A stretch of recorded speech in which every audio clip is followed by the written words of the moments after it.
On the last night, Daniel found himself back in her rocking chair, the familiar creak, a haunting rhythm in the silence. He held the locket in one hand, its cold metal a stark contrast to the small matchstick he held in the other. His voice was barely a whisper, lost in the vast empty room. "I'm sorry." As the words left his lips, the air in front of him began to shimmer, to distort, like heat rising from pavement.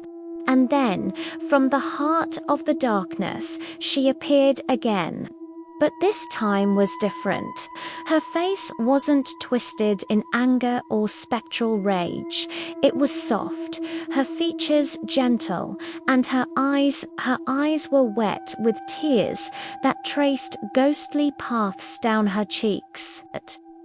"My sweet boy," she said, her voice a melody of sorrow and relief. She reached out, her hand passing through the veil between worlds. "You came back to me." Every instinct in Daniel's body screamed at him to run, to flee, to get as far away from this place as possible. But he was frozen, pinned to the chair by a force far older and more powerful than his own will. Her arms, cold as a winter grave, wrapped around him, pulling him into an embrace that stole the air from his lungs. The smell of smoke, thick and choking, filled his senses once more, a phantom of the fire that had once claimed her. He struck the match. The tiny flame sputtered to life, a small orange star in the oppressive gloom. He let it fall. The fire caught the edge of the old, dry carpet, spreading with an unnatural speed, licking its way across the floorboards. But she didn't let go. Her grip was iron, her embrace a final, possessive act of love. "I missed you," she whispered, her voice a ghostly caress against his ear. Tears streamed down Daniel's face as the smoke and heat began to suffocate him.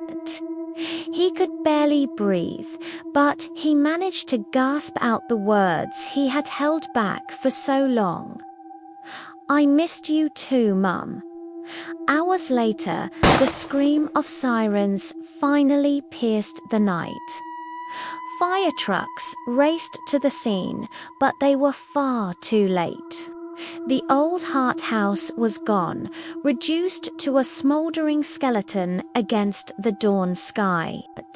As the firefighters sifted through the ashes and charred debris, they made a grim discovery. 2 bodies, one was an adult male, the other, a much smaller, almost childlike figure, was found clutching his hand as if they had been holding on to each other until the very end. Years have passed since that night. The land where the Hart house once stood is now just a scar on the landscape, slowly being reclaimed by nature. But the story, the legend, lives on. People in the town, they still talk. They say if you walk by the ruins on a quiet night when the moon is high and the wind is still, you can hear it. A woman singing, a soft, broken lullaby that floats through the trees, a song of love and loss. Some even swear they've seen them. 2 shadows silhouetted against the ruins where a window used to be.